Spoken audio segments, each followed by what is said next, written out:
So the delivery guy's all loaded up and gone. So the next step is to put some gas in this and fire it up and see if it works.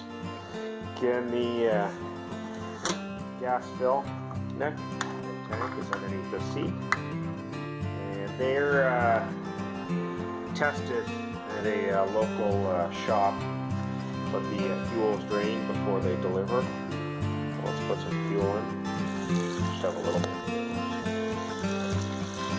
liter or so, and then I'll get some Supreme fuel, put it in.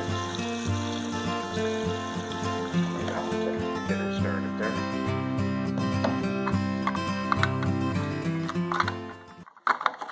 The only thing I notice is the tank. It's not in there very good, so I think I'm going to see if I can mount it a little bit better. And the next step under the hood is make sure the battery cables are on nice and tight, positive and negative. And again, this is a 300 cranking amp battery. And then we'll check the oil, and the oil's right at where it should be, right at the two little dots there in the center of the screen. And just make sure you put this on nice and tight. I see people checking their oil and they leave it on top of the motor and whatnot. Alright, so we've got a little bit of gas in.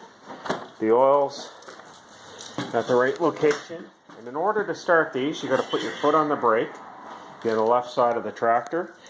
Again, there's no choke on this. And you can see we have lights.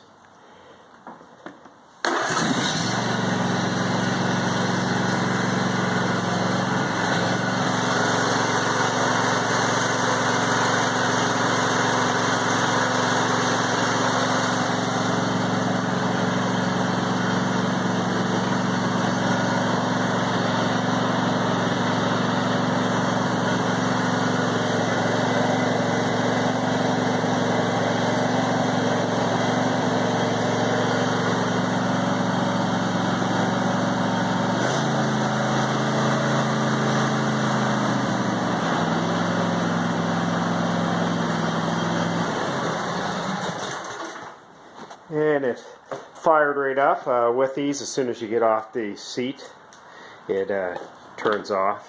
There's a little sensor underneath the seat. That's why you have the wire going up there.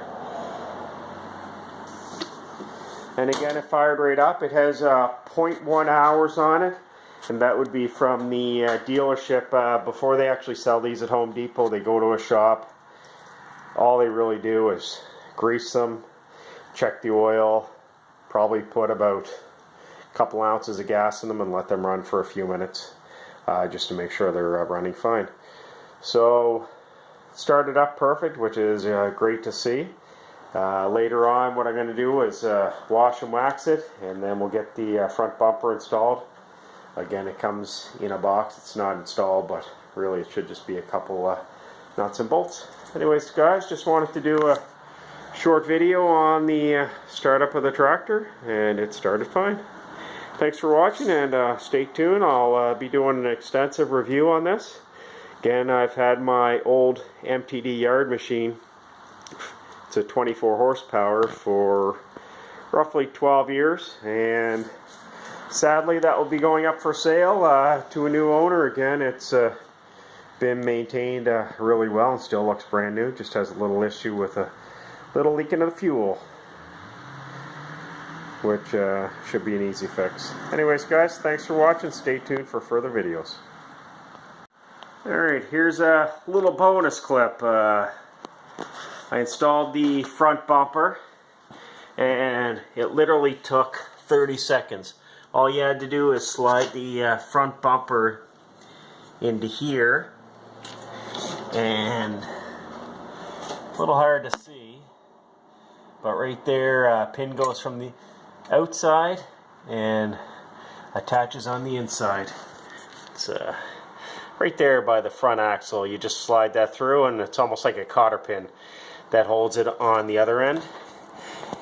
And then, as you can see right there, when you slide the front bumper in, that little track there, this part here snaps in. So in order to take the bumper off, you take out the pin and cotter pin and push that out, and then you'll be able to pull the front bumper right off. Anyways, looks really nice with the front bumper on. Gives it a little more aggressive look to her. Anyways, guys, again, thanks for watching. Take care.